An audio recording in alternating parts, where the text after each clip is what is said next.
Hello everyone, তো তোমরা তো আগের পার্টে দেখলে যে আমরা বিষ্ণুপুর ঘুরতে এসেছি, সাথে তোমাদের সাথে কিছু মন্দিরও শেয়ার করলাম। তারপরে আমরা চলে এসেছিলাম সর্বমঙ্গলা মন্দির। তো এই বিষ্ণুপুরে একটা ডিটেলস লং ভিডিও বানিয়েছি, রাখি বন্দ্যোপাধ্যায় চ্যানেলে গিয়ে তোমরা পেয়ে যাবে। সেখানে ভালোভাবে সবকিছু শেয়ার করেছি, কারণ মিনি ব্লগের মাধ্যমে সবটা বলা সম্ভব নয়, তাই মিনি ব্লগগুলো পার্টে পার্টে শেয়ার করেছি। তো তারপরে আমরা গিয়েছিলাম দলমাদল কামান। তো এখানে পোড়ামাটির অনেক জিনিস পাওয়া যাচ্ছিল, তো সেখান থেকে আমি একটা মা দুর্গার মূর্তি নিয়েছি।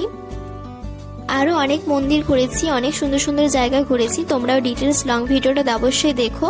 তো তারপরে আমরা চলে এসেছিলাম লালবান্ধে, এখানেই তো আমার এক্সাম সেন্টার পড়েছিল, তোমরা তো আগেও ভিডিওতে দেখেছো।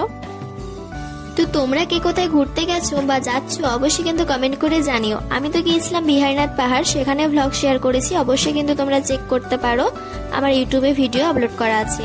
আর গিয়েছিলাম বিষ্ণুপুর। তো চলো দেখা আছে তোমাদের সাথে পরের পার্টে। টাটা।